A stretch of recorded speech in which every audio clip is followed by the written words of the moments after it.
Good evening and welcome to the Arc Arena on the campus of Baruch College. It's a Saturday doubleheader for your Baruch College Bearcats. First, the women host the SUNY Poly Wildcats. We are moments away here from tip-off here at the Arc Arena as Baruch trying to rebound off of a game against Hunter last week to pick up a W here against the Wildcats of SUNY Poly. Let's turn it over now to Marty Collins for our national anthem and our starting lineup. Good afternoon, everyone. Welcome to the Arena. First two games today. Our first contest between SUNY Polytechnic and Lola Idir. This time, we ask everyone to please rise for the playing of the national anthem.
And welcome back to the Arc Arena. Starting lineups are in, and we're moments away from tip-off in the first game of our doubleheader for your Baruch College Bearcats. Bringing in alongside me, John Neves. I'm David Justin. John, we saw SUNY Poly go to one of our competitors last night. Brooklyn College really struggle on their home floor. What do you have in store for tonight? Yeah, so SUNY Poly, they're from the Utica area, and they played a pretty tough schedule. You look at some of the opponents they played, they're historically schools that you would always expect to win 17, 18 games. So their record is a little deceiving. But I also think that last night's result speaks to how strong Brooklyn's team is this year. But they, what happens a lot of times in our business, David, is we have teams that play us. They have kids from New York City, and they want to give the kids a hometown game in front of their parents. And that's part of the reason why some of these teams will come, just like we sometimes as well try to go out of town and give one of our out-of-state kids an opportunity to play in front of family. And a change for Coach Catrozos that we've seen in the last couple of games. Lola Idir, number 33, in the starting lineup, having some success at a 19-point game 2 games back. Yeah, if she contributes that type of points per game, like we saw at Yeshiva, it's going to make a big difference with this team. So SUNY Poly won the tip, and once again, impressed by their size. Few players. We have Faith Wagner at 5'10", Sana Lee at 6'1", who won the opening tip. So something that Baruch consistently, game over game, has to contend with, but another matchup here where we can see some paint possessions for the Wildcats. ball up top here with Jackson. Ball swung around near side. Off her foot, goes right into the hands of Coach Petrozos, and it'll go back to the Bearcats. Yeah, Bearcats, this is the last game before finals and holiday break. You want to basically play well, because you don't. Whatever happens today sticks with you for about 2.5 weeks. You're stuck with that taste. So you want to put together a good performance. Idir pulls from near side three and knocks it down. And we spoke about her on the early part of the kickoff, having some success here as she's recently moved into the starting lineup. Well, she did very well in Long Island as a high school student. So she has the ability at this level to be very successful. And just like that, inside, Elissa Jackson able to get to the lane and drive it in, lay it in, excuse me. So now Castillo going to drive, kick it out Baccarella near side, baseline jumper, shot a bit too strong, off McCrae's arm last, and it'll go back to the Wildcats. Yeah, Bearcats are going to do a lot of pressing right now. They're going to try to get some points as well off turnovers.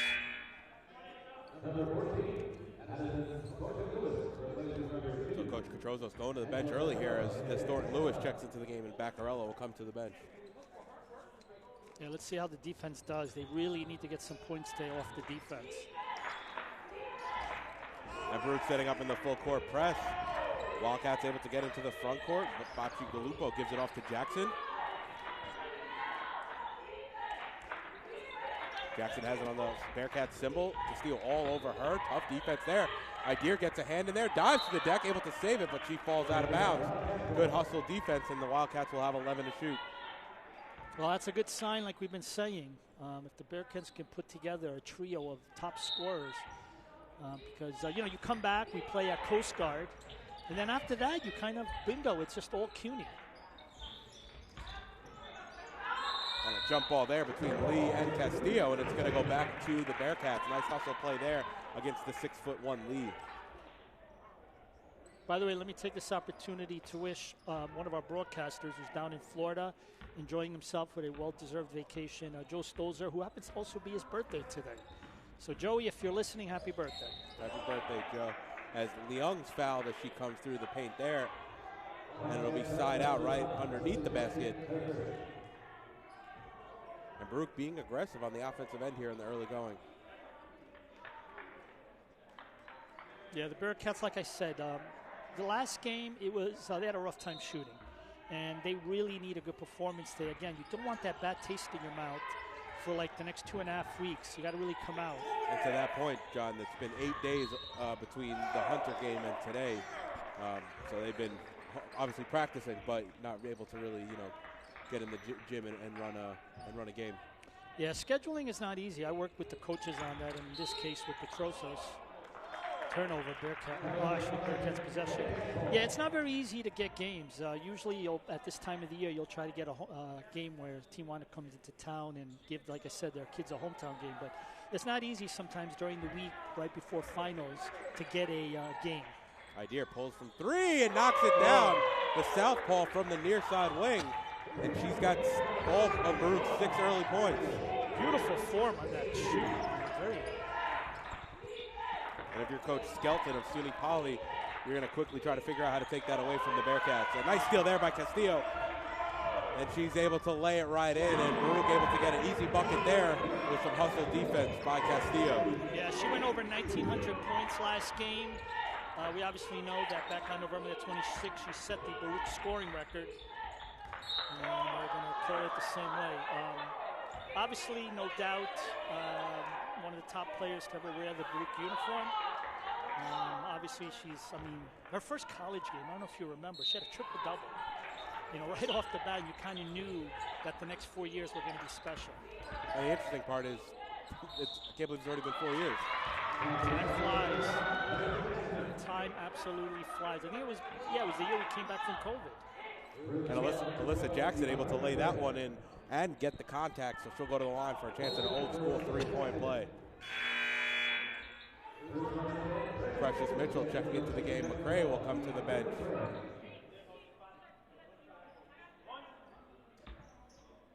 Yeah, Bearcats need to take it one possession at a time. They have to shoot the ball, get it in, play good defense, and hope the ball bounces their way like it did that one, where the other team didn't get the roll. Alyssa Jackson, the Wildcats' leading scorer, at a little over 11 per game, not able to hit the free throw. Idir straight on three, and she knocks it down. And she is feeling it here in the first quarter with 9 of the Bearcats' first 11 points. Coach Skelton wants to talk things over. I assume the whole conversation is going to be, how do we stop Idir from downtown? Well, here's what it is. Everybody knows about Mia. Everybody knows about Leung. Everybody knows that there's players like Madison who can score. You've got, of course, they know about the teams that we have here, Angela, but she's got the potential to do that. And I think because people haven't seen her that much, they don't know what to expect. So it's a bit of a surprise. I mean, here we are, 2 minutes, 2 minutes and 41 seconds into this game, and she's already hit 3 3-pointers. Yeah. So this bodes well. She's already halfway to her career high. And it helps that as a freshman, you don't have too much game tape on her. So yeah, having a strong start, though, here in like you said, the first 2.5 minutes. Yeah, but she was an all-league player, as I understand, in Long Island. And good basketball in Long Island. There's a steal. Nice play there by Leung. Hits the deck. Oh, almost a dangerous pass. Somehow gets into the waiting hands of Idir. Now it's Thornton Lewis on the far side. She's capable of hitting those shots. Just a bit short, though, on that one. And it'll be SUNY Poly to come away with the rebound. Yeah, Bearcats look to be early on, looking for the threes. So far, it's worked for them. And, we have a team like SUNY Poly only averaging a little over 40 points per game. You almost want to start putting up points and then see if, as Castillo gets called for the travel there. Idir, again, left wide open for a trailing three. But you almost want to see if the Wildcats can keep up scoring-wise. So if you're the Bearcats, just start piling up those points and see if the Wildcats can keep up. Yeah, when you have a team that's only scored something like 40 points, that's where the defense has got to come in today, because that means they struggle to score, and that just means that's an opportunity for the defense to do some scoring today. Entry pass inside, no good. Lee on the rebound and able to finish it up on the glass as Coach Petrozos wants to talk things over. And to your point, John, SUNY Poly only shooting around 25% on the season, and we saw an opportunity there for, I think it was Wagner underneath, unable to finish. Lee cleaning up the mistake, however, not able to hit some of those easy shots, to Baruch's credit. Yeah, I mean, Division III basketball, obviously there's a big difference between Division II and I. And, we had Gonzaga was in our gym yesterday practicing. They're getting ready to play UConn tonight at the Garden. And I was watching those guys from my window. And the effectiveness, I mean, obviously we're talking guys, but we've had women's teams in here too. And Division I level, they are such a high percentage successful making shots that you're just blown away by it. But at Division III, unfortunately, they don't shoot as well as Division I, which means that the layups become more important. Those easy baskets, you have to make them at Division III. Specifically. You have to. Otherwise, you're going to get in trouble. And we've seen some struggles there for the Wildcats here in the early going. As Thornton Lewis has it, now it's Baccarella who just checked back into the game. Near side, Leung. Castillo getting a early rest here as a high arcing shot. No good. Baccarella able to get the rebound over Lee, and it's going to be a jump ball, and it's going to go back to the Wildcats. Let me do my daily praise of Baccarella. She is like Moneyball, where it seems like every turnover, every steal, every rebound, every possession, the way it starts, she's involved in all of it. If there was a number you could put on that, she would lead the team in that number. The intangible number. Nice steal there by Leung. Saves it from going out of bounds. But right into the waiting hands of Jackson for the Wildcats. Castillo back into the game. And like you said, Baccarella, right in the middle of everything as Jackson hit the deck. It'll stay right there, though, with the Wildcats. And there's no stat in the box score called intangibles. Or she would be, she is. I mean, I have been blown away these 4 years. It's hard to, again, we talked about Mia. Well, same thing with Angela. I mean, 4 years, it's hard to imagine that it's been that fast. But she's been such a great player of all the different intangibles.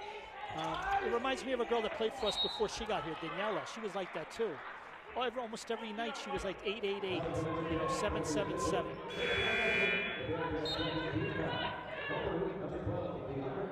So McCray checking back into the game as Mitchell comes to the bench, and it'll be Wildcats ball right underneath their own basket.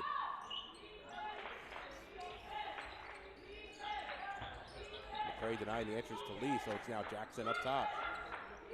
We've seen the ball a lot in Jackson's hand here, and there we go. Nice pick and roll there with Wagner. She can't finish, loses the ball out of bounds, and it'll go back to the Bearcats. Yeah, Mia got her hand on that pass, so that makes all the difference. they've run that play a few times already, so Bearcats are going to have to look out for that. And Bearcats have been defending it well, even with the size disadvantages. Idir's going to pull a three. Ooh, that one was a bit short. Maybe a step too deep for Idir as she was in curry range for that three. Yeah, if I were Catrosos, let her fly. Let her shoot because, that's the only way you're going to get into that college groove. She's only fairly new. I mean, this is the beginning of her first season in college. You got to let her get comfortable. So Castillo all over Jackson here, running with her down the court. Jackson turns now into the lane, up and under layup, and able to finish with the right hand. Well, I got to give credit. That's a heads of a play. All that defense down the court, and she still found a way to score. Nice play. Coach Skelton wanted a foul call there, nothing doing. As now Castillo's going to pull a straight on three, no good. I thought that was some good defense there by Castillo, staying with Jackson all the way down the court. Yeah, she just found a little hole and got the layup. Pick there from Lee. It's Shipley into that was Mecca into the lane, and now Jackson on the travel, and it'll go back to the Bearcats. Yeah, we've had that already called about 4 times, I think, already. Traveling players just not putting down that foot for a minute. They're still moving. They slide that pivot just a smidge too early. As now it's inside out. McCray over to Leung here on the near side. Step back, thinks about the shot. Had Jackson off her feet. Now it's Castillo, crossover move. Trying to go to work over to Leung. Leung's going to pull over the outstretched arms. Jackson just forward off front rim. Nice rebound there by McCray. Idir thinking about the shot. She'll slow things up. Takes the pick from Castillo. Has the look. Instead gives it back to Castillo. Castillo now into the lane. Oh, nice Gives it play. off to McCray. It's going to say nope. It's going to be a foul on the floor. It's going to be on number 22, Kelsey Mecca, and that's her first.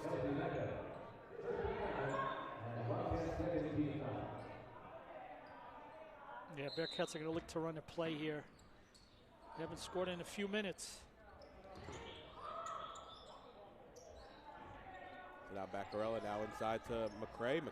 Catches the ball a little low. She's fouled underneath. Too many hands inside, not on the basketball, and it's going to be on number 11, Alana Jackson.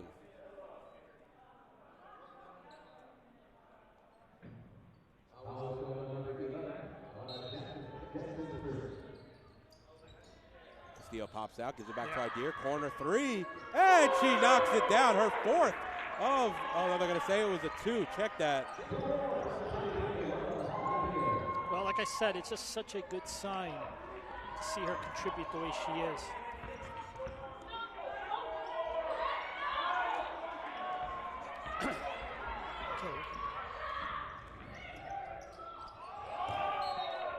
And it's thrown away there, and it's going to...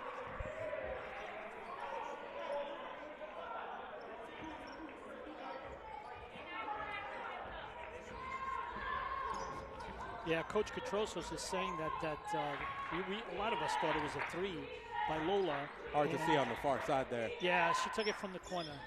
But I think also the refs had different calls initially until they got on the same page. Well, either way, between that and the scoreboard mishap, I think we got everything sorted. Nice find to McCray. Can't finish though, in close. We talked about that a moment ago, John. Those are the ones you got to get. It is such a big division. When you watch like the schools like an NYU, which has won like 39 in a row, you watch their games, they make their layups. Layups account for anywhere from 8 to 10 points in a game if you can make them. Lee on the rebound, can't finish. Ball still loose. Let me see who that's underneath. That's number 22, Mecca. She's fouled on the way up, and it's going to be Castillo's first foul. And that'll send Mecca to the line to shoot 2. And that's the thing, too, John. We've already seen in the early going, this Wildcat team struggling to put the ball in the hole.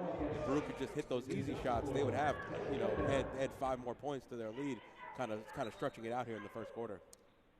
Yeah, well, like I said, if it wasn't for Lola, I think this would be a much, it's only 5 points and it's early, but she's got 11 of the 13, correct? Yeah.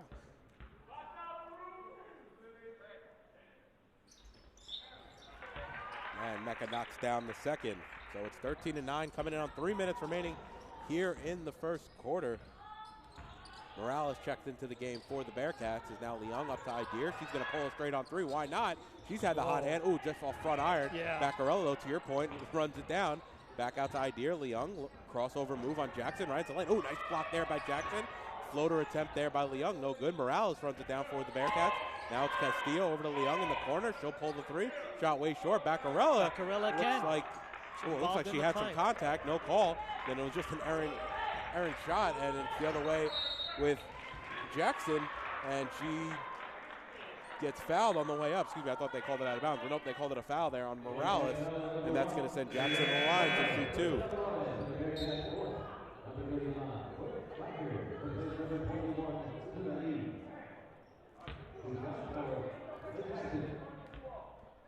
Jackson's shooting 66% from the free throw line on the season. Yeah, well, down the first. SUNY IT has been to the free throw line quite a bit early, and that's what's kept them in this game. Check that out, Lana Jackson. She's actually 4 of 4. Make that 6 of 6 now on the season. I was looking at Elissa Jackson. Yeah, it's only a 2-point game despite everything that we've done so far.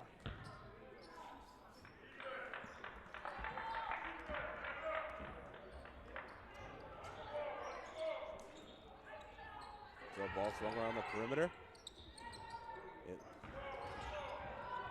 Inside, nice find to Morales, and she's able to lay it in. Yep, gotta beautiful make those pass. There's an example. Nice play by the freshman. Good pass. And just like that, a turnover for the Wildcats, and it's going to be Baruch's ball underneath.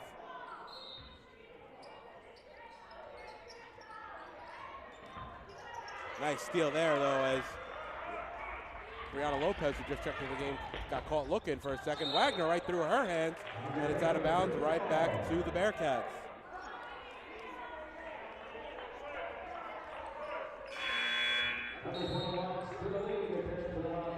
Yeah, one of the taller players now is in the game, so Bearcats got to be careful.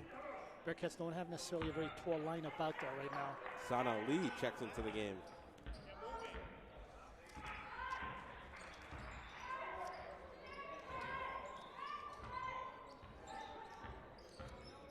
So Lopez over to Morales. Castillo going to pull a three. Off back iron, no good. Baccarella runs it down, saves it into the hands of Morales. Now to Lopez, and now to Baccarella over to Castillo. Pull up mid-range, and that hits nothing but twine. Let me just say, she got the rebound on that. She got the assist on that, all within 15 seconds. And Mia gets the three. There you go. Baccarella influence again. Oh, nice block there by Morales. That is... They're going to call a foul there. I think that's... Well, we're going to sound like homers, but that looked pretty good. I mean, I heard the ball get blocked.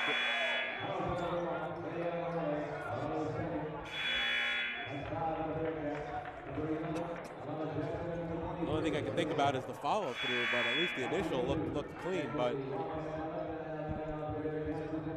that's already Morales' second in just a few moments, so she'll come to the bench as Mitchell checks back into the game.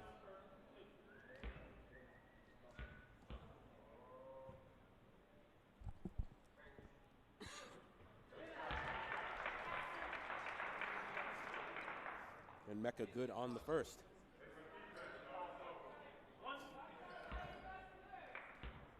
Yeah, like I said, SUNY has gotten a lot of their points on the free throw line. There you go, 2 more.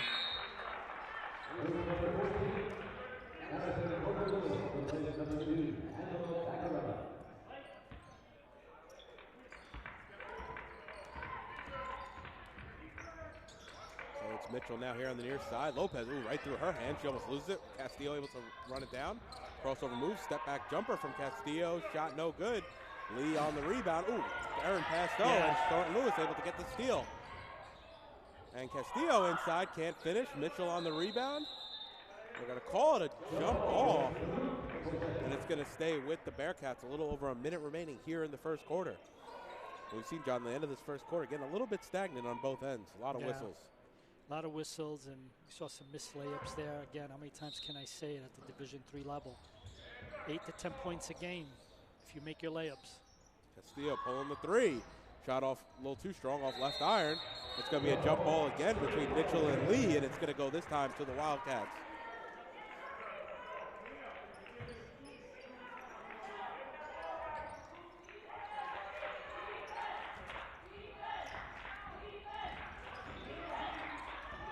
Yeah, Mike was looking for a foul on that, complaining that it was a clear out. Here comes SUNY Poly now. Crossover move on the Bearcats symbol. Pulled back is Bacigalupo. Oh. Shot there, around and out. No good there by number 22, Mecca. And it's coming the other way. Nope.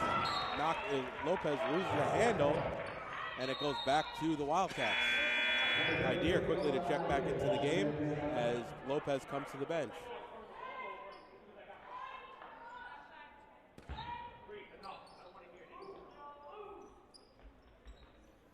Entry pass trying to find Lee, who was posted on Mitchell. Couldn't get the entry pass, and it's going to be side out right in front of us for the Bearcats.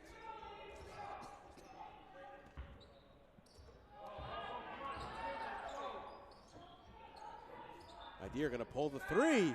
Ooh, that one was halfway down. A lot of fun anticipation when we see her shoot. I just don't get how the Wildcats are still giving her clean looks. Yeah. Well, I think they came in with the plan for Castillo and Leung. I really don't know. There it is, stolen by Idir. Ooh, behind the back dribble. Castillo now puts it on the deck. Mid-range jumper around and out. No good. And it'll be Mecca who runs down the rebound. And Thornton Lewis all over her. Last shot. Three there by Bacigalupo. Hits the backboard around the rim and no good. And after one, Baruch going to go into the first quarter break, leading by 4, 17-13. You're watching Baruch Basketball on YouTube channel, Baruch Bearcats Broadcasting. So John.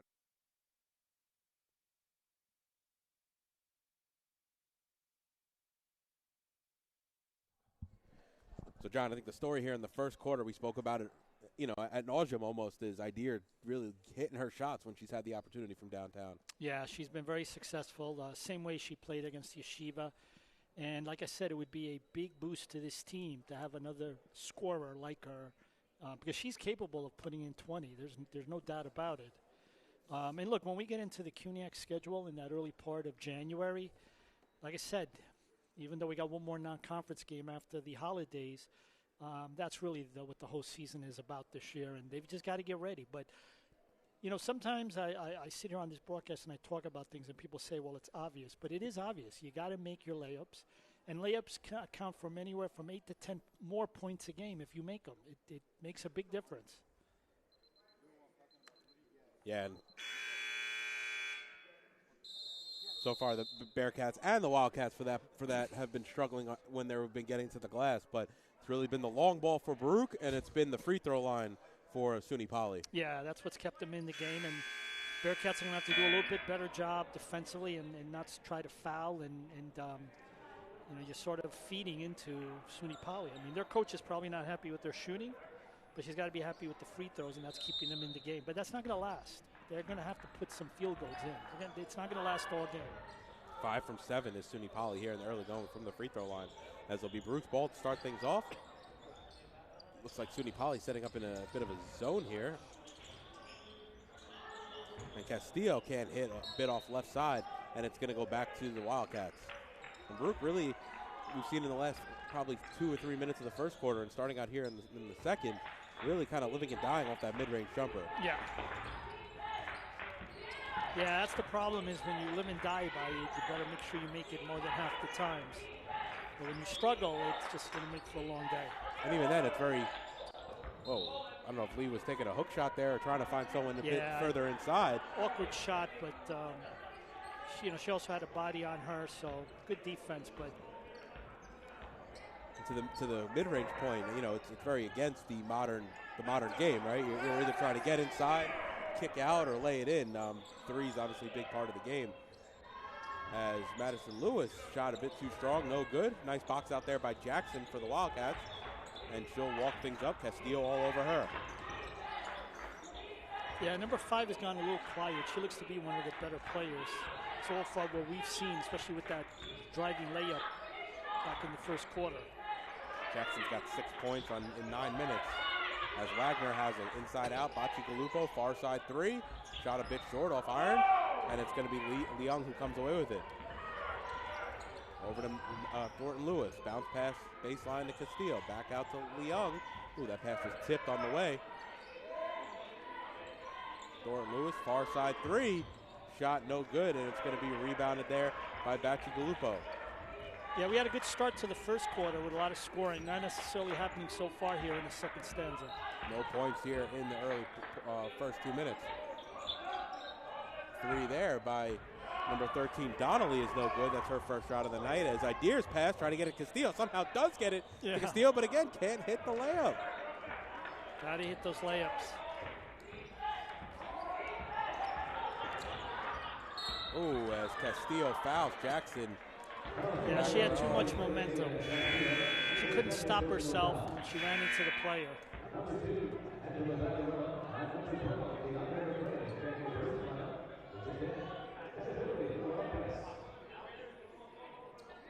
Sloppy foul there by Castillo, getting back on defense. Yeah, there. too much momentum, and she just ran into her. And credit to Jackson. I think she also used some body positioning to draw the call as Wagner shot straight on, no good. Rebounded by Mitchell, and it'll be Idir to bring it into the front court. Looking for options. Baccarella on the far side. Back out to Idir. Bacigalupo all out on her. Jab step there from Leung. She's fouled on the way in, and she'll go to the line to shoot 2. Foul there is down number 5, Elissa Jackson. That's going to be her second here in the early portion of the ball game.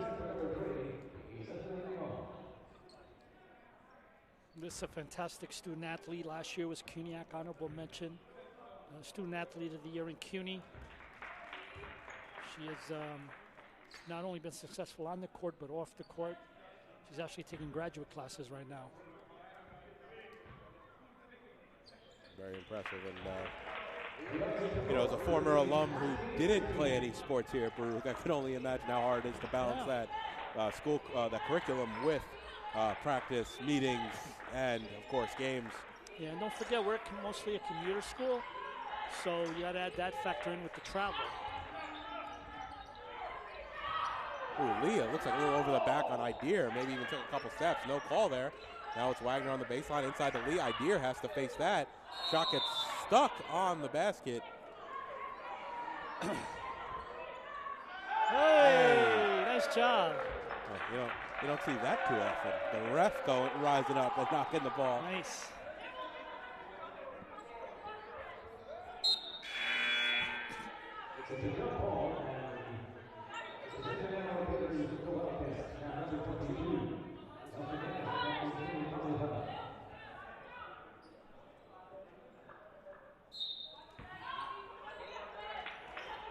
Shipley and Jackson check into the game.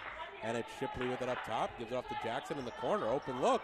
A little too strong. No good. And Idir runs it down. Yeah, the Bearcats are benefiting because right now they're ice cold.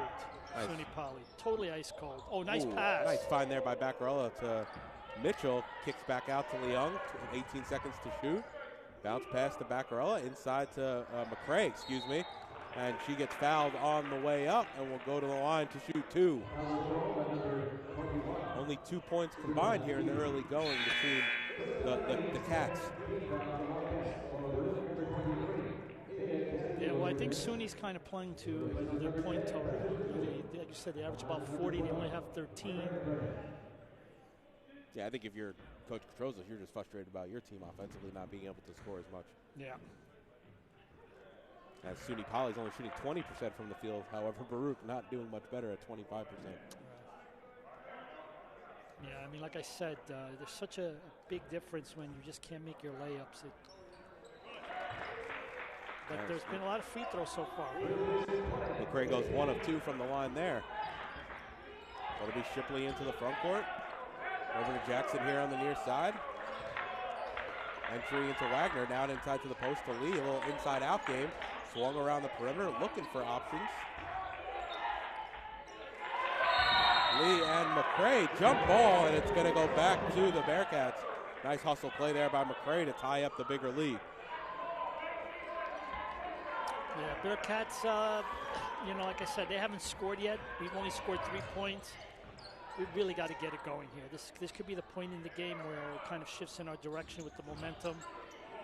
Nice inside out to Idir, and she knocks it down from downtown on the left wing. Nice play there by Leung for her to kind of do an inside out move, jab step, and then kick it back outside to Idir. Not bad. Galupo straight on three. She was open, had the look, couldn't hit, and Idir comes away with the rebound. We've seen Idir also now running point a little bit, having the ball in her hands. Yeah, she did that as bringing well up to against the court. Yeshiva.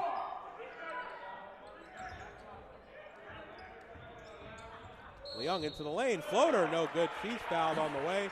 As Machi Galupo a little overzealous, and that'll send Leung to the line. Yeah, this is could be a very key point in the game because if you just make your shots and free throws here, double figures, with about 5 minutes left, it's kind of where you want to be right now. If you're Catrosos, you got to be happy. But what we've seen so far this year with a lot of the teams that have been visiting the Arc is a lot of teams have come back when we're ahead. A lot of teams have scored a lot of points. And as you know, every team has one big run in them every game. And Utica, SUNY hasn't had their run yet.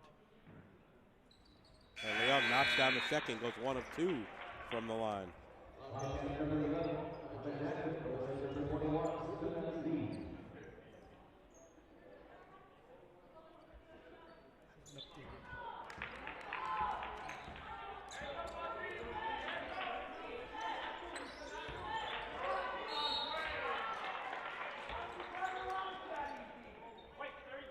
Foul there is going to be on number 33, Lola Idir. That's going to be her first.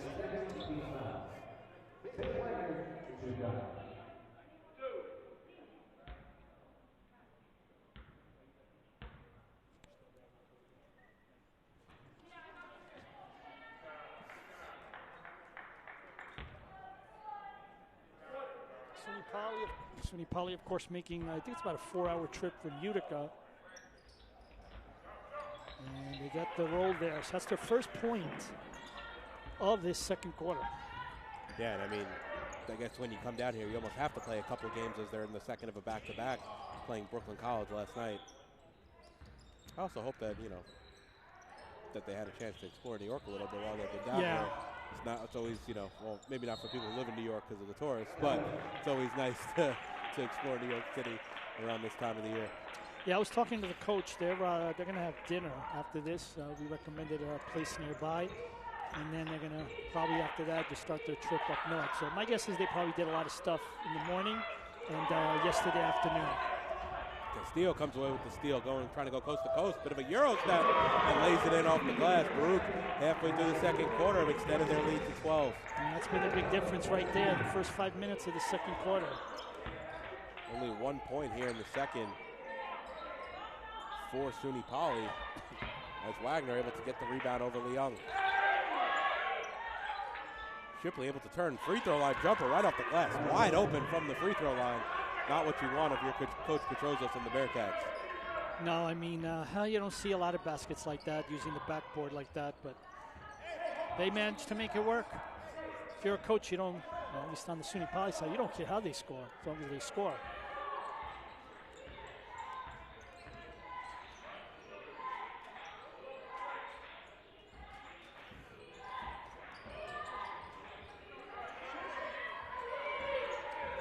One second on the shot clock. Got to put it up. They're going to say that was not a shot clock violation. All right, well, either way, Wildcats come away with it. Close. I thought it might have been. Wagner off front iron, no good. Idir comes away with the rebound. Gives it over to Castillo here on the near side. Entry pass now to McCray. High off glass, no good. And who is it again in the play? Beccarella. She hits the deck. And it'll go back to the Wildcats on the jump ball.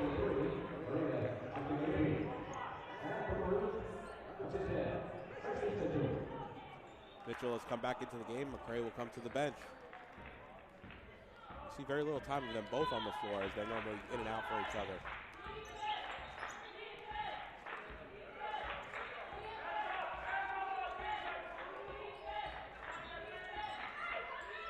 Entry pass inside to Wagner. Oh, trying to go to work against that was offensive. Castillo, and they're going to call her on it. Being a little overly aggressive was Wagner, and it's going to go back to the Bearcats. Yeah, that was an obvious bump. There was no disputing that. It was definitely an offensive foul all the way. Maybe with Wagner being 0 for 3 so far here in the early going, trying to create some position, maybe just a little too aggressive against the Bearcats. So it's Jackson out here on Leung. Leung handoff to Castillo. Baccarella has the look over to Mitchell. Oh, on the baseline, she fumbled the pass just a bit. Leung has it up top into the lane. Step back jumper, high arcing shot, and she knocks it down. Big jumper there by Leung. She's got 5.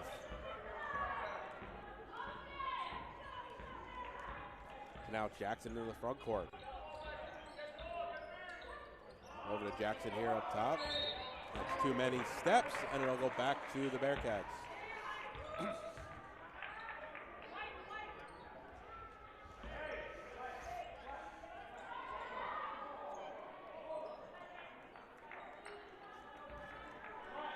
Bearcats, come on, you got to build on this 12-point lead. You got to make your shots here. You got a chance to really put the momentum on your side and put the Wildcats in a very big hole.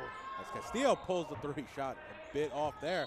Baccarella trying to save it. Nope, they're going to say it hit the end line first, and it'll go back to the Wildcats. To your point, John, a key 2 minutes and 30 seconds here for Baruch. What kind of lead can they take into the halftime?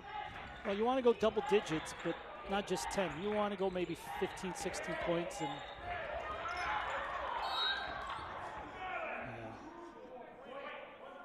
yeah, it wasn't a good play. But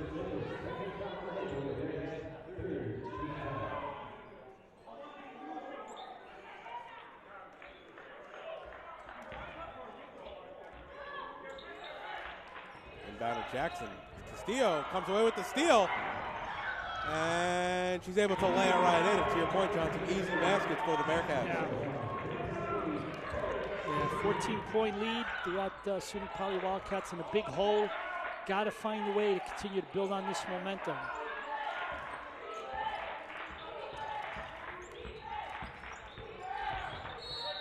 Inside is Mecca.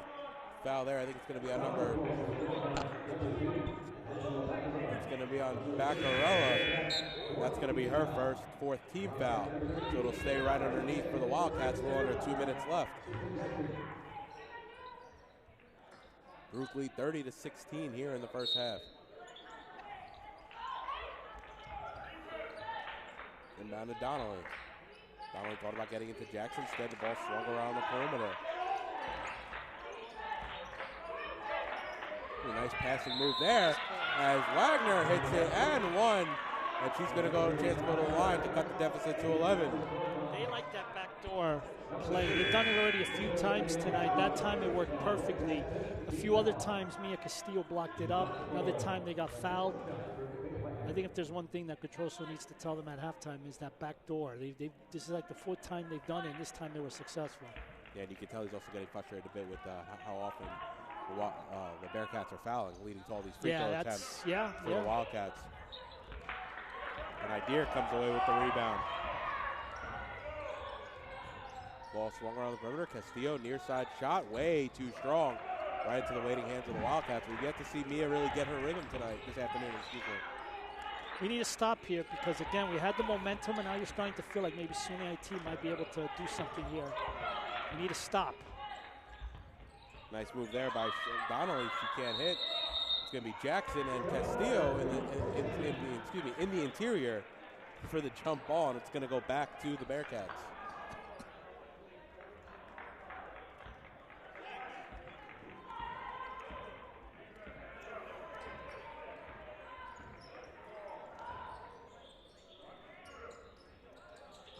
So Castillo into the lane, kicks it out. Mitchell near side. Shot way too strong from the baseline. Jackson comes away with the rebound for the Wildcats. Ooh, nice move there. Again. It's going to be a jump ball. It'll stay there with the Wildcats. But how many tie-ups, John, have we seen here in the early portion of this game? Thank goodness the possession arrow. We got one. Yeah, Mia's already got now 5. I believe that's going to update to 5 steals here in the first half.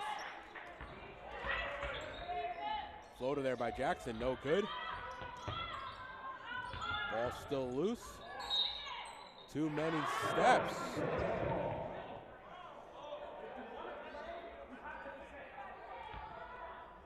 Jackson frustrated there on that travel call. Just said she slid the pivot. Leung into the lane. She's fouled all the way through. She's tripped as the shot goes off the glass. And then Leung to the line to shoot 2 with 38.2 seconds remaining.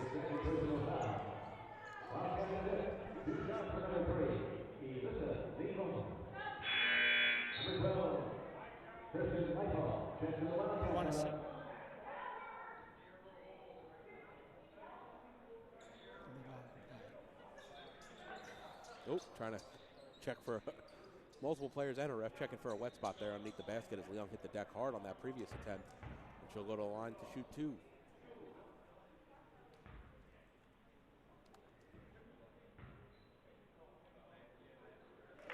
As Leung knocks down the first.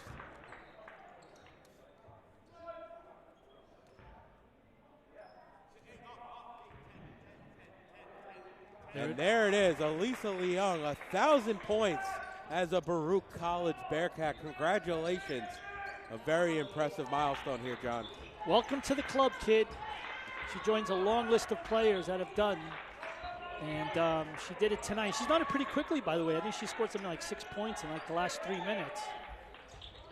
As the shot there by Wagner is no good. And we're just seeing a lot of milestones with this senior class between her and Castillo. Yeah, and there's still more, a few more to come. Leung into the lane, floater. Ooh, shot a bit errant there. Has 8 seconds, 7 to shoot. The Wildcats got to move quickly. Baruch lead by 14, 5 to shoot. 4.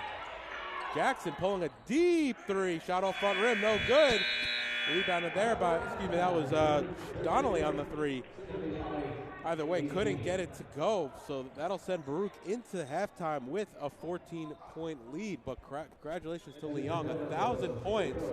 And she's one of the stories of the first half.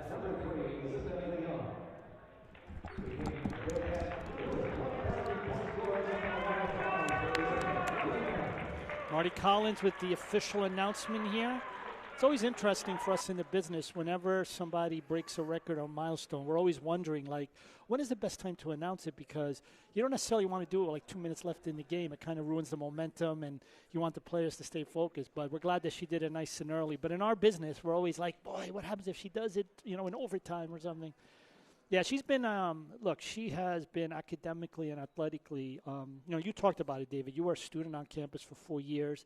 And you did a lot here. You've been broadcasting. How many games have you broadcasted? You've been so awesome at. And with her, she's done the same thing. Academic, CUNYAC, honorable mention last year. This is not even nearly the commitment that she's made. Yeah, she's and she came so close last year to winning that CUNY award. It came down to literally the small details. But look, this is a great result at halftime. Like I said, you want to go into the break feeling good about your most recent result. Because, again, once you start getting into January, that's really when this is going to really start to seriously count. And it's a great sign to see Lola Idir coming here today with those threes. Elissa is going to score. Mia is going to have her game. She's also got 5 steals tonight. So I think if you're Mike heading up to the conference room to talk to the team at halftime, you got to be very encouraged by what you see. And, again, kids next week, it's all going to be about finals, of course. Yeah. But you want to have a good second half, and you want to end the first half of the season with momentum. Very important. So, yeah, Baruch taking a 32-18 lead into the halftime break. We'll step aside for around 10 minutes. You're watching Baruch Women's Basketball on YouTube channel, Baruch Bearcats Broadcasting.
the Arc Arena. If you're just joining us, Lola Idir having a monster game here in the first half, 14 points. And Elissa Leung crossing the 1,000-point mark for all-time points in her career as a Baruch College Bearcat. Yeah, she's the 17th player in Baruch women's basketball history to reach that milestone.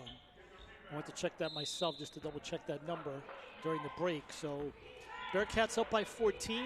They just got to keep the momentum going. Just do what they've been doing. Play good defense. They just got to watch the fouls because SUNY's gone quite a few times to the free throw line. So Castillo going to pull up straight on three. Off front left rim, no good. And it's going to be off Lee's last, and it'll stay with the Bearcats.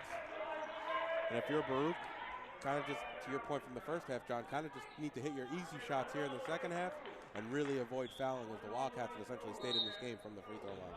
Yeah, I think that's got to be the plan at halftime. Coach Petrosos gets the kids in the locker room, tells them what they need. Here we go. Idir knocks it down. She's got 17, 2 points away from her season high, which is coincidentally also her career high, as the freshman knocked down 19 2 games ago against Yeshiva. Jackson on the other end, she's fouled on the way up. It was Morales, and she'll go to the line to shoot 2. Yeah, that's got to drive. It's got to not make Mike very happy. You know, don't let them go to the free throw line. Don't let them go to the free throw line. What happens? They're going to the free throw line.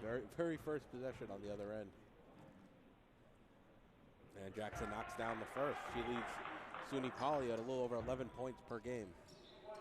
Yeah, so like I said, the two stories, Lola Idir having just a monster game, and we still got some more to play. And then, like I said, Leung as well. Yeah, there you go. See, this is what I mean. Got to stop with the fouls because that's just how they've been able to score. Castillo here on the near side. Crossover move, working on Mecca. Trying to force it inside the Baccarella between what looks like 2 or 3 bodies. And Jackson comes away with it. 3 there from Bachi Galupo, her first of the evening. Just like that, it's back down to 12. Yeah, like I said, I was saying this in the first half that every team in a game has one big run in them. And this could be SUNY's big run, and you just got to find a way to stop the momentum. Castillo pulls near side 3. Ooh, halfway down, no good. Lee comes away with the rebound, and Jackson will bring it up for the Wildcats.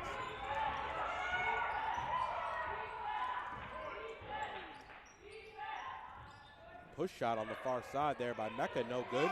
Baccarella comes down with the rebound. That's already her 5th rebound of the evening. It's only 2 in the afternoon, I should say. Yeah, let's look at the scoring. You've got Lola Idir with 17 points. You got Mia with 8. Elissa Leung with the 7. That got her to a milestone 1,000. And Idir 6 of 9, 5 of 8 from 3. I think that's your Baruch. You just want to work on that percentage, right? Only shooting roughly 30% from the field. Fortunately, you're holding the Wildcats to 21%. Yeah, when they get into conference play with the Hunters, the Brooklyns, especially the John Jays, I'm afraid shooting 30% is not going to be enough. You got to do a little bit better than that. But like I said, you still have time to work on that. And if you'd like to see the Bearcats in action again, well, this was your last chance in 2024, as they won't be home again until January 11th in a doubleheader against CCNY. Alumni Day, by the way, that day. So if you're listening and you're an alum, great chance to bring your family and be back on campus again. You know, we have like a nice little mid-game festivities in the secondary gym, and historically we've had a alumni game between the 2 games. Yeah, this year looks like more heavy on the reception. They really do a great job. They decorate the auxiliary gym, and it's a nice time. It's really nice. I like to go to my alma mater too, Manhattan. They do events, and it's always good to go back on home where, you know, let's be honest with you, college for a lot of people is some of the best years of your life. And you get to come back and show your family where you were.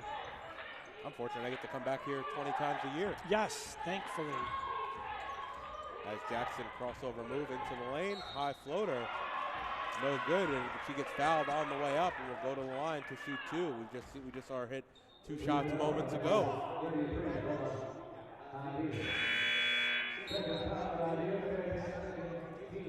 Yeah, so again, that's what SUNY Poly has been able to take advantage of, going to the free throw line, and here they are again. What's the total on that, by the way, overall in the game between the two teams? So they have shot, what is that, 8 for, was it 9 for 13 now for them?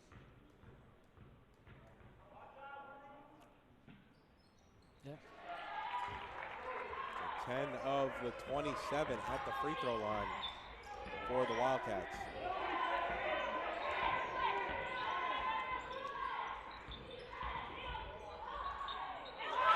And that's a team that only averages 9 free throws per game, so already way above that clip at 14. Well, look, if you're the coach, you may not be happy with the score, but you do have to be happy with what they've done on the free throw line to draw the fouls. That part of their game plan has worked so far.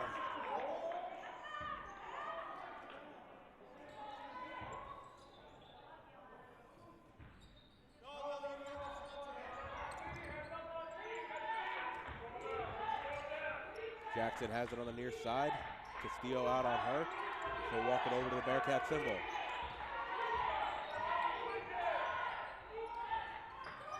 Lupo shot a bit short, no good. It's going to go out of bounds. Back to the Bearcats. It's a 12-point lead, for Baruch here with 6:40 remaining here in the third quarter. Bearcats going to call the play here now. It looks like the Wildcats set up in a 2-3 zone.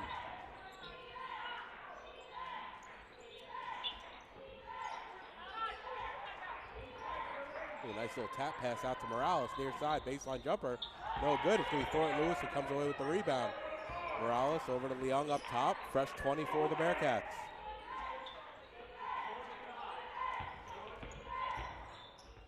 Castillo loses it. She's triple teamed. And then she got fouled on the way to the baseline. And that's going to be on number 11, Alana Jackson, the freshman out of Rome, New York.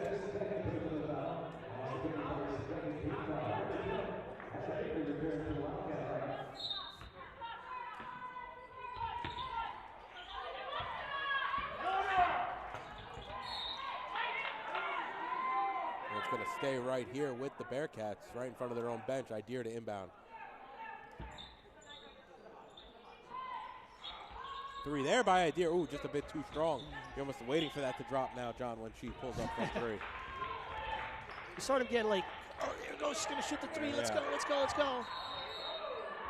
And Lee takes too many steps on the baseline, and they'll go back to the Bearcats. To your point, John, the anticipation builds. Yeah. She's got a tremendous stroke. I mean, the way she shoots that ball, we noticed that in the game against Yeshiva. It's a good sign. It's a really good sign, and there are other players on this team that could also contribute. And I always tell these student athletes here that what's important is how you finish and not how you start. And like I said, things really get serious with the CUNYAC schedule. The CUNYAC schedule is actually going to change next year because before you go into the final exam holiday break, everyone by that point will have played already 2 conference games. Whereas this year, this is the last year we only play 1 before the break. As Jackson takes too many steps, and it'll go back to the Bearcats. Yeah, John, does that mean they'll just shift the schedule earlier, or there'll be some non-conference out behind finals?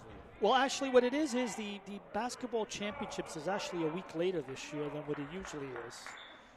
So as a result, instead of playing like that 3rd week of February, the championship week, it's now that last week in February. So the schedule's changed, and next year, by playing an extra conference game before finals, it frees up the schedule a little bit. So the conference championship should move a week earlier? No, next year it's going to, this year it's a week later than it usually is. It'll revert back. No, it'll stay the way it is, but by playing 1 extra CUNY game before final exams, where now you're playing 2 instead of 1, it frees up the schedule a little bit more in the second half of the season. I'll be honest, though, as someone who enjoys the game, I do like the fact of 2 to 3 games per week. I do feel like it has it's basketball, right? You kind of expect that, but I also get it, too. They have a lot of commitments on their plate as well. Yeah. I wasn't a big fan of that, with the block schedule. Block schedules, in case you wonder what that is, it means that The schedule is set by the conference office. There's a computer program you use, and it dictates who plays what. And therefore, you know when it comes to CUNY games who you play. There's a 3. Jackson can't hit there, but the Wildcats able to pull down an offensive rebound. Yeah, so in the second half next year, it'll just allow for more spacing between games. Right, they will. Yeah, we used to start the basketball season the weekend before Thanksgiving. Now you pretty much started like that first week of November, like that weekend, which quite frankly, if you're an administrator, I think sometimes they vote with regards to the sports, but that kind of conflicts with the postseason. Nice play. Nice find there from Castillo to McCray underneath back door. We've seen that throughout the season. Castillo able to find McCray either cutting or in that instance, really just positioned for the open layup. Well, Bearcats now, they kind of smell the momentum. Just got to keep putting it on your side. So do you feel, John, that you'll start seeing teams, maybe not Baruch, but even other teams kind of fit more non-conference in between those conference games later in the season? Yeah, I mean, because the point is the basketball season is 2 weeks earlier than what it was 6-7 years ago. Yeah. And now they're finishing the season a week later. So the basketball season, when you talk about, you're allowed to play up to 20. Oh, nice play again. We just saw that on instant replay. Yeah, exactly. That's what they have to do. These are the type of baskets they're going to have to score when they get to the heart of the CUNYX schedule. So in that sense, the basketball schedule, as I've seen it, you almost have added 2 to 3 more weeks to the season. Now, what's great about that is that instead of playing, 6-7 years ago, 25 games in a shorter period of time, now you got 2 more weeks to play your 25 games. Nice layup there by Castillo going end to end. Baruch really playing some smothering defense as Coach Skelton wants to talk things over. Baruch has stretched the lead. That was at 12 points coming into the quarter, up to 18, a little bit more than 3 minutes remaining here in the third. Yeah, so just to finish, there is more weeks in the season than there was 6 or 7 years ago. So it's a good thing because now you have more time to play 25 games. You have more time to rest. Plus, they're also practicing now in September instead of the traditional middle of October. They are allowed to start doing some brief training in the month of September. So basketball has really, really changed in the last 6 to 8 years. It's kind of tough on us administrators because what's happening now is basketball sort of falls right around the time of the end of the fall championships, which we've never had to worry about. But I personally love the idea. I used to love it in the old days where the season would start the weekend before Thanksgiving. There was a special feel to it, and you kind of had a week off of sports before basketball started. You had more time to promote it. But now it's kind of changed, like I said. And in a way, it's good for the coaches, but for the administrations, it's a little bit tougher. And I assume this is more around rest and recovery for the players. It's rest and recovery. It's like, well, why not start early? What's the big deal if we start a week or 2 early? Well, in terms of also moving a game earlier. So that's what they do. Because I feel like consistently when you get to that, everyone comes back middle of January. Like I said, we're not back here until January 11th. They only have 2 road games between then and now. Yeah. And then you almost from January 11th to February 12th. Well, we have 14 games into a month essentially? Well, we have a game on December the 30th at Coast Guard, who's 9-1 by the way, so that's going to be a tough game. Right. And then we have the conference schedule starts on January the 5th this year. Usually it started like January the 2nd. This year it got pushed to January the 5th.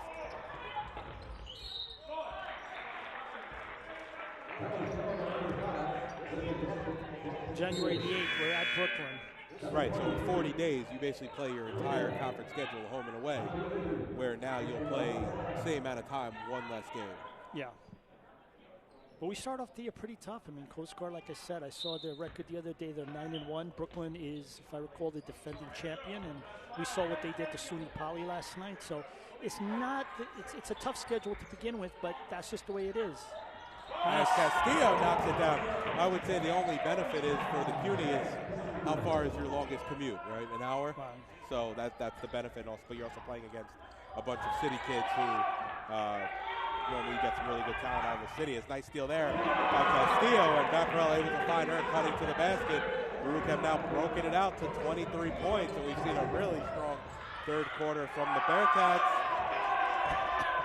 as they've outscored their opponents 18-9 as Castillo lays it in, make that 20-9. Yeah, Got all the momentum's on their side. Just like that, Castillo already has 19. As we were talking about in the beginning, we're going into this break after today, and this is the type of game that you want. You want everybody to feel good and go into finals and go into the holidays feeling like we ended the season in a very good way. And that's important because, the way you end stays with you for 2.5 weeks. They'll have 16 days off until they go to the Coast Guard Academy up in New London, Connecticut. There's a three there by Bacigalupo. No good. Save there by, I think it was McCray underneath. Leung up to Castillo. Castillo going right to the lane. She's fouled on the way up. Nope, they're going to call a jump ball. Wow. And it's going to go back to the Wildcats.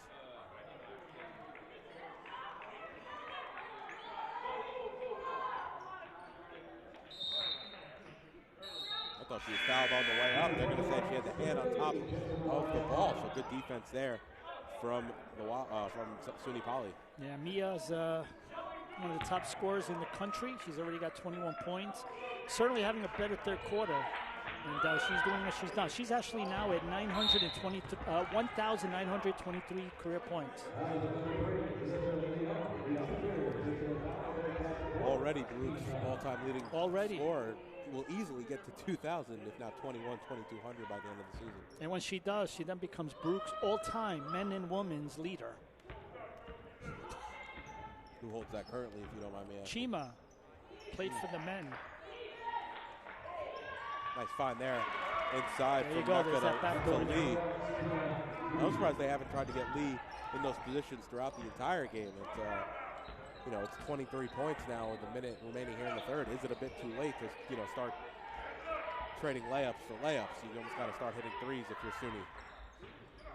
Well, one thing you got to be happy with if you're the SUNY Poly coach is their players are working hard. These girls are not giving up. They're not looking at the scoreboard. Every single possession it's like if it's the last possession of the game, trying to get that shot in. Wagner trying to find a cutter underneath. Ooh, Jackson and Lee got tied up, and somehow a Baruch hand got in there, so it's going to go off of the Bearcats last. Yeah, they've got two New York City area kids. They've got number 21. She's from Harlan, went to Gordon High School. And then they've got Janae Wilcox, who went to Yonkers. She also went to Gordon High School.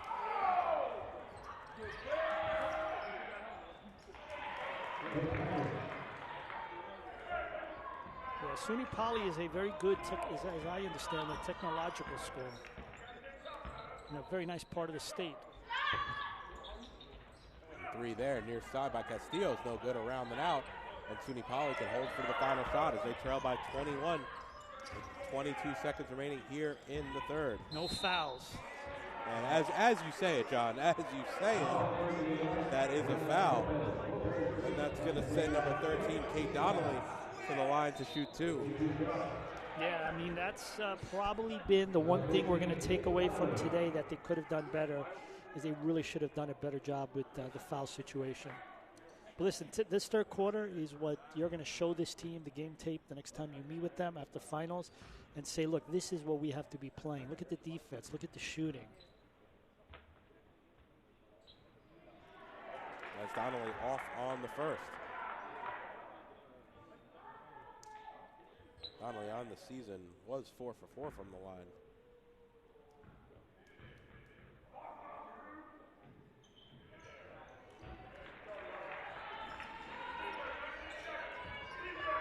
Now Lopez is back into the game. Baruch can now hold for the final shot.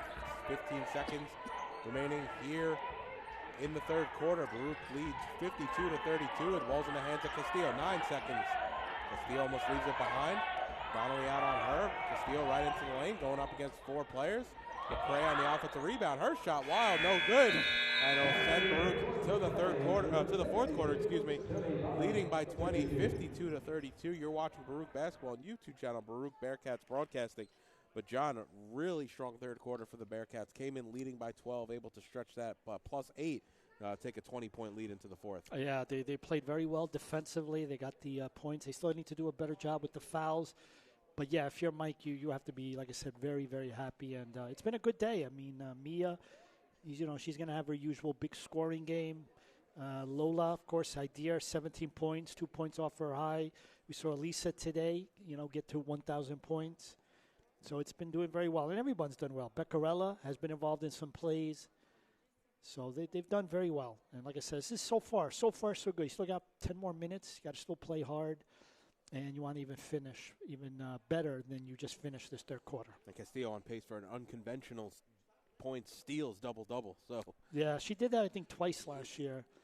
Yeah, I think her career high, if I believe her career high is 12.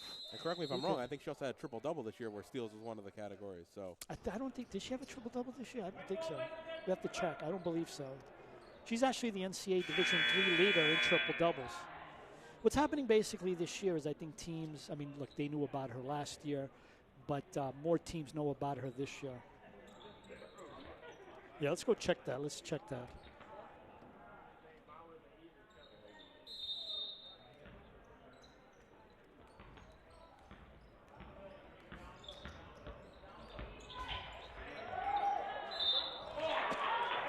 And another well-played point to draw the foul.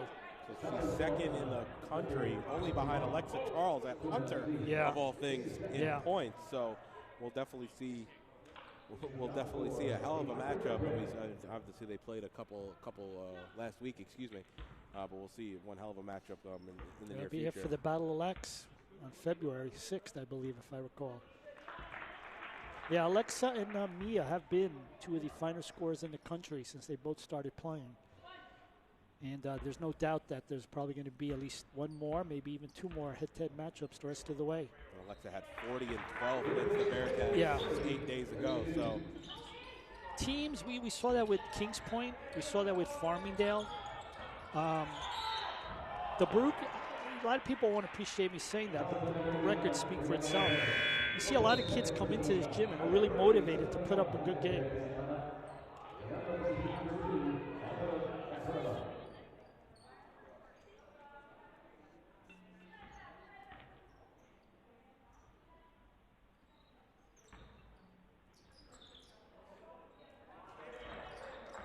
Has it in the front court.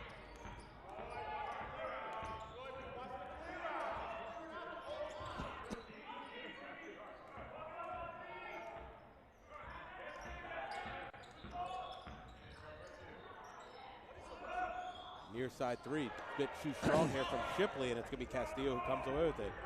Nice find there from Castillo to Leung. Floater, I think, might have been blocked on the way up.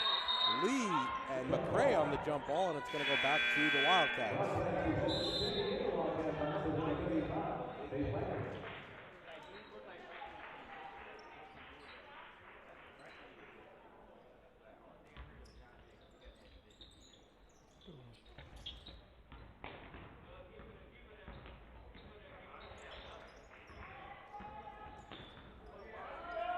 There's another turnover. Going to be another jump ball. And this time it'll go to SUNY Poly.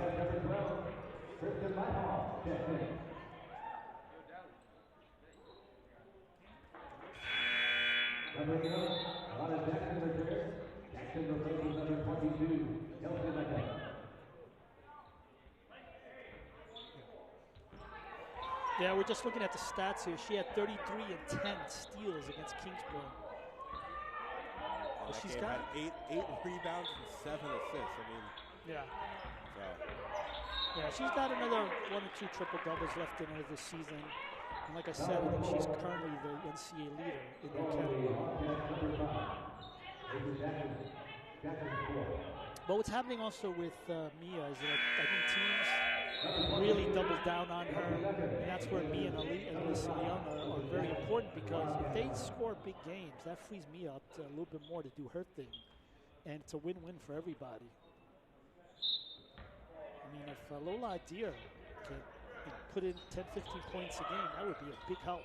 And we talk about it, Leung and Castillo have historically been like kind of a 1-2 punch for the Bearcats. As Leung, high floating shot there, no good. McRae, offensive board, finds cutting Castillo. Oh, wild shot there. I think she forced that one just a bit in trying to catch that one in stride and put it right up. But we talked about it, historically, John, with Leung and Castillo kind of being that 1-2 punch. Who would be that third scorer?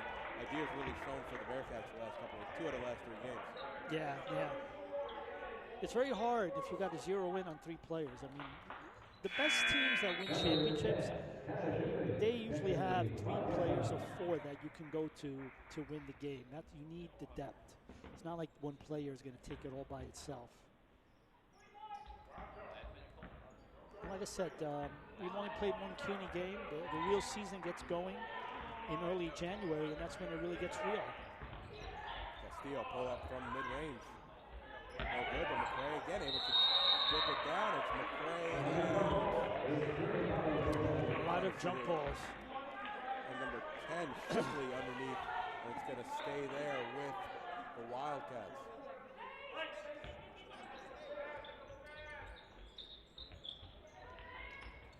Ooh, dangerous inbound there. Idir all over Whitehall. And that's going to be a foul on Idir.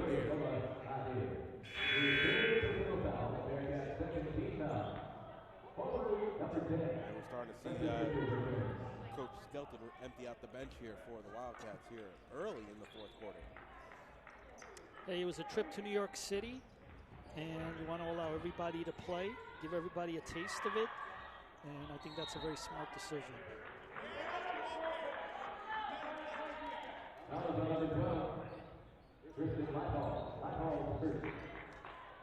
Still got a lot of basketball left to play. Of course, this is a doubleheader. We got men's basketball taking on Rosemont from Philadelphia coming up here in game 2, and then things will go a little bit quiet. We got finals starting next week. We got the holidays, and then around the 26th, I believe, is when teams will start getting ready for the rest of the schedule. Mitchell gets fouled as she goes up. Nice find there by McRae to give it off to Mitchell in the paint. And that'll send Mitchell a line to shoot. It's going to be number 22, Kelsey Mecca. That's going to be her 4th.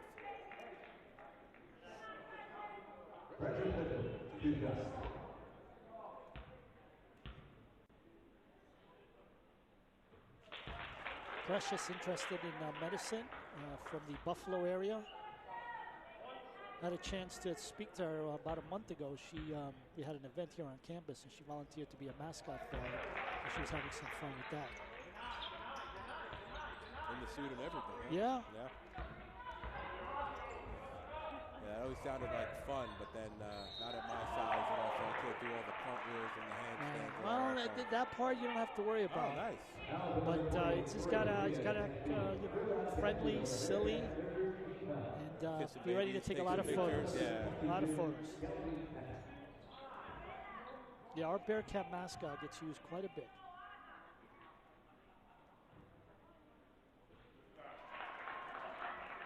Yeah, again, they're getting their points from the free throw line, and they're approaching their season average of 40 points.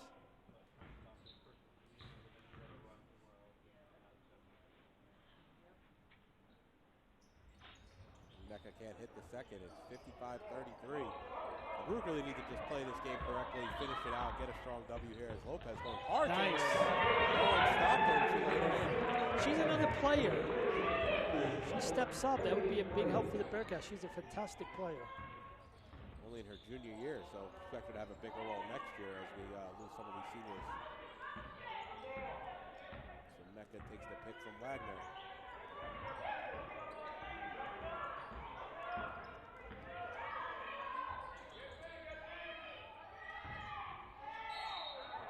Too many steps there from Jackson, and it's going to go back to the Bearcats.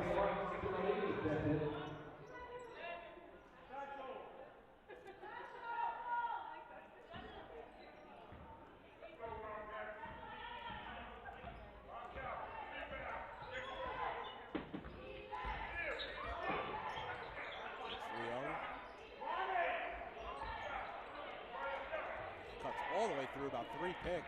Gets the pass back from Mitchell. Now it's Castillo, near side wing. Foul there is going to be underneath on Mitchell as Mecca hits the deck. And it's going to go back to the Wildcats.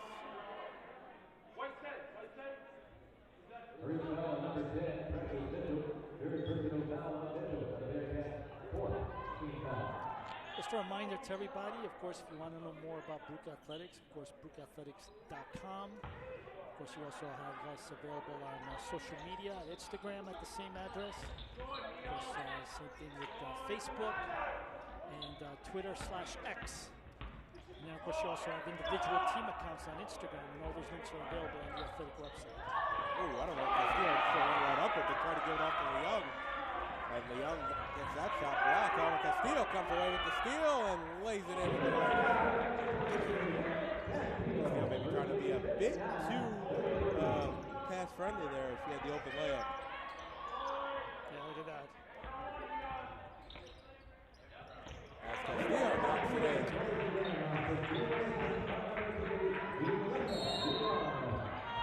Timeout for Coach Skelton and SUNY Poly. 6:08 remaining. They want to talk things over. Baruch have stretched it out to 28. And John really just have to manage out the game here. I'd be hard-pressed to think that SUNY Poly is going to come back in this one. Yeah, I think 28 points, considering the way they've been shooting, is probably going to be a little bit tough of a challenge. But I think if you're the Bearcats, let's finish with some good passing. Let's hit some shots, and I really want to make sure that everybody walks away today feeling like, we ended the first half of the season the way we wanted. And now like I said, we just got to get ready for the second half, which is when things really start to get serious. And that's a double-double for Castillo. 25 points, 12 steals, leading all scorers, with SUNY Poly only having one player right now in double figures. Yeah, this is normal for Mia. She's got now 1,927 points. And she's specifically in the second half been particularly strong.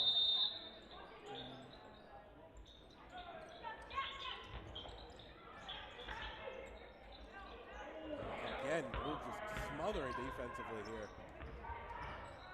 Bachi's Baruch gets it in the front court. Jackson on the far side. Wagner comes with the pick. She doesn't take it. Leung out on her. Jackson, scoop layup, no good. Rebounded there by Mitchell underneath, and it'll be Baruch to push the other way with Lopez. Near side to Leung. One more to Castillo. Back to Leung. She'll pull a three from the near side wing. Off back iron, no good. Mitchell and McCray both good for the rebound. Bachi Baruch comes away with it. Ooh, almost gets it stolen there, and it's going to be a jump ball, and it's going to go back to the Bearcats. Idir and Baruch chuck it back into the game.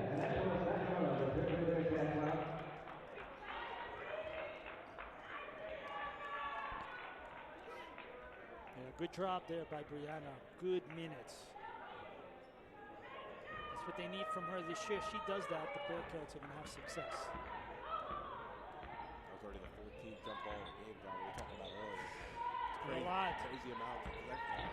Well, the refs are going to call a lot of jump balls because they don't want people fighting too hard for the ball and creating any tension. And see, there you go, Becquerel again. Inside out to Leung. Can't hit the three there. Becquerel fighting underneath, and it's going to go off her last. It looked like her and Lee were fighting for it, and it'll be Wildcats basketball. Rosemont just has entered the gym as they get ready to play the Bearcats in the second game of our doubleheader. We have 5:08 remaining in this. Give it 25, 30 minutes between two games, and then we'll see Rosemont versus Baruch in what is going to be their last home game of 2024.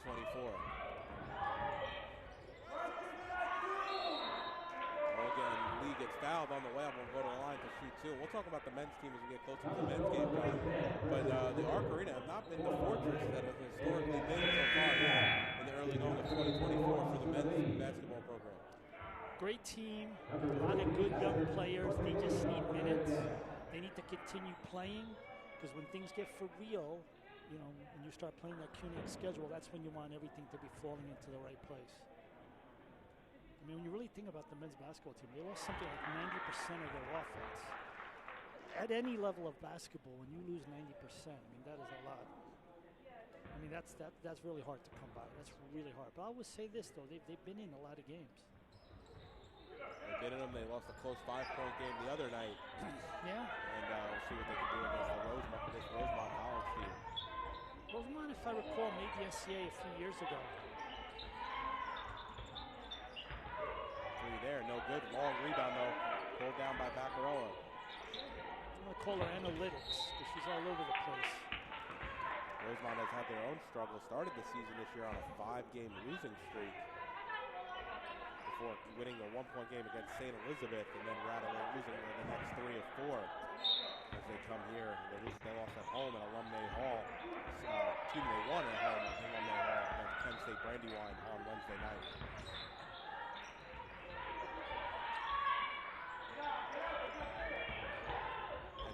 Castillo blocked from behind, trying to find Baccarella underneath. Either way, it was a shot clock violation, one off Baccarella, one or the other, but it's going to go back to the Wildcats.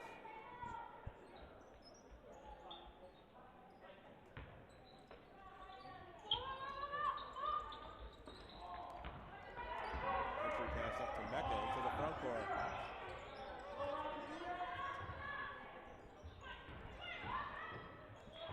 Shot blocked there. Nope, they're actually going to say it was off Jackson last. And it will go to the Bearcats with 4:08 remaining. Baruch lead by 27, 61-34.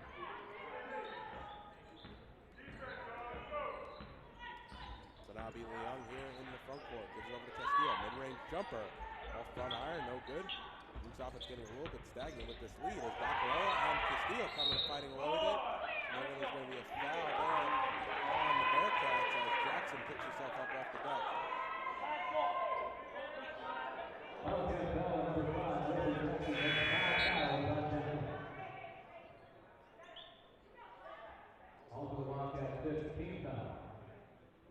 Correction, that's actually going to be a foul on Jackson. I thought it was on the Bearcats, and that's going to be the 5th on Jackson, so that'll send the leading scorer for SUNY Poly to the bench. She had 10 points, throwing a couple of blocks and a steal. Also, unfortunately for her and SUNY Poly, 8 turnovers. Part of a game where you saw SUNY Poly have 35 turnovers as a team, only 11 for the Bearcats. As Castillo knocks down the section, 62-34. Under 4 minutes remaining here in the ballgame.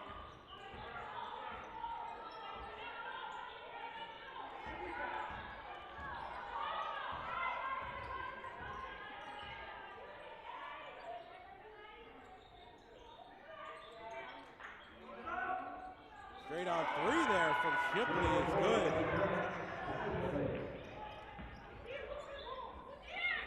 And Leung now has it, gives it off in the corner. That's going to be a 2 here on the near side by Castillo. No good. Bachi Galupo comes away with it for the Wildcats.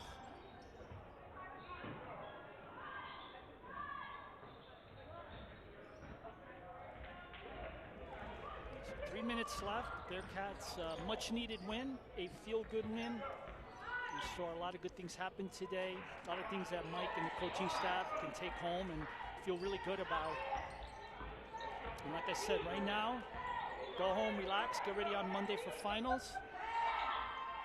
And if you didn't have a chance to come out and you wanted to see the Baruch Women's Bearcat team live, fortunately you won't be able to do so again until January 11th, which is Alumni Day here at the Arc Arena. And then we get right into the rest of conference play all the way up to February 18th, being Bearcat Appreciation Day. Yeah, and if you're listening and you have a thought, you should really come out and make sure you see me at least one more time before she graduates. You're always going to get at least a good close to 30-point effort from her. We got Elissa as well, 1,000-point scorer. Lola's a lot of fun to watch out beyond the arc. And then, of course, you've got the men's basketball team. A lot of good young talent there with Jack Gordon and Goldberg. Has been a big presence since transferring from Muhlenberg. You got Gerard Nicholson, Nicholson brothers. Great last 2 years. Gerard is back. So there's a lot of good things here. And let me also say, by the way, we're proud to say it's free basketball. You bring the kids here. You don't have to go to Madison Square Garden and walk away with $200 spent for a game. I don't think $200 is getting you into Madison Square Garden these days, unfortunately. Yeah, I know, it's true. See these Knicks games, and even against Charlotte and Orlando, and some of these teams at the bottom teams, you're still spending, Washington, etc. You're still spending $150 to sit in the nosebleed. So, nice steal there by Leung. Morales up ahead to Castillo. Castillo going to the lane, curling back. And Coach Pedrozos wants to talk things over. Yeah, they're doing a timeout just to make sure that some players could get into the game. And look, it was a great job today by the seniors, the upperclassmen, Precious and Leung, and of course Castillo. We saw some great start of the game from Lola Idir.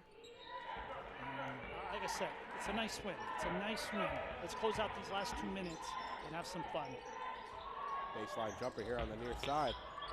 No good there from Jabby, but it's going to be an offensive rebound for the Bearcats. Juan Lu on the far side looking for options. Jabby on the far side now, gets it in the corner. Has to 7 to shoot. Floater there from Juan Lu, no good.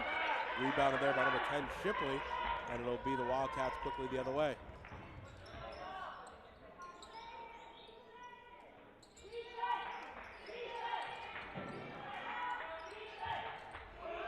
Three there from number 13, Donnelly, no good. But the Wildcats keep it alive here on the offensive end. Straight on now from Shipley. Shot off left iron, and Morales comes away with the rebound. Ooh, Idir trying to hit Morales. Just over the head, and it'll go out of bounds and go back to the Wildcats. Yeah, both teams are going to sort of empty their bench here.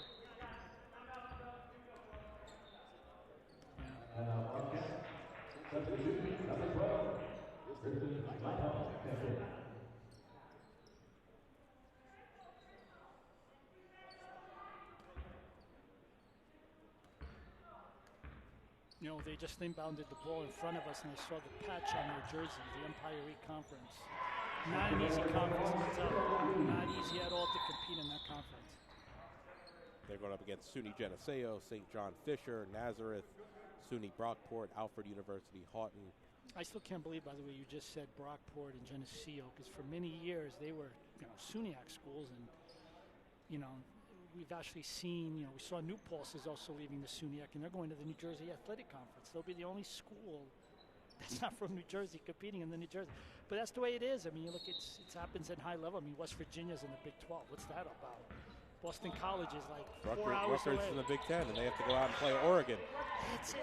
Anyway, don't get me started, but yeah. I get it. It's just the way money things grab. have evolved. You know, it's the way things have evolved. But, nice play. Nice play there by Morales on the offensive board, but it's, you know, money talks, right? As we learned from Wall Street. I mean, back in my day in college, it was definitely labor of love, and, you know, girls got a chance to play basketball and enjoy it. But now it's become a big business. I mean, you look at D1 level, there is no Pac-12 anymore. That's There's the Pac-2. That is unbelievable. And then you have the Big East, as we knew it, is mostly ACC, Big Ten, and some SEC. If you look at the teams that were originally in the Big East. Yeah, Big East. It's hard for me to see Pittsburgh or Syracuse in the ACC. Or even Boston College. It's still strange to me. Notre Dame. Notre Dame used to be in the Big East. Yeah. What's amazing is a lot of the decisions are made based on geography. Oh, you know, this school plays in this city. If we can get some people from the city to watch our games, we can include that in the TV deal. And, you know, I don't know sometimes if that's actually true, but that's how they do it. I think it's driven by football, actually. It is very much. Yeah. I think football should break off and let the rest of the schools stay the way they are. But for whatever reason, apparently, they don't seem to think it works. All or nothing. Wildcats getting off their potential final shot of the game. Morales will just need to bring it into the front court, and Baruch will walk away with a big win here. 28-point victory here at the Arc Arena, 67-39. As John, you mentioned before, exactly what they needed before the break here for finals. It was a feel-good win. Everybody had some great times this afternoon. We saw some good scoring. Like I said, it's the way you want to finish before you go on this long break. And you want to come back in about 2 weeks after the holiday, and you want these guys, because look, they got to get ready for Coast Guard. Coast Guard is 9-1, and they're going to be going up there to Connecticut to the Coast Guard campus, which is beautiful. And then, like I said, they got to get ready. And by the way, right off the bat, in CUNY, we got to play Brooklyn. So it's, you know, we're playing the defending champions right off the bat. Now, last year we did beat them at our place. So we have to see what we can do. So we'll see. But, hey, a feel-good win, and now we move on. So, once again, Baruch, 67-39, monster win. Big game from Idir, big game from Castillo.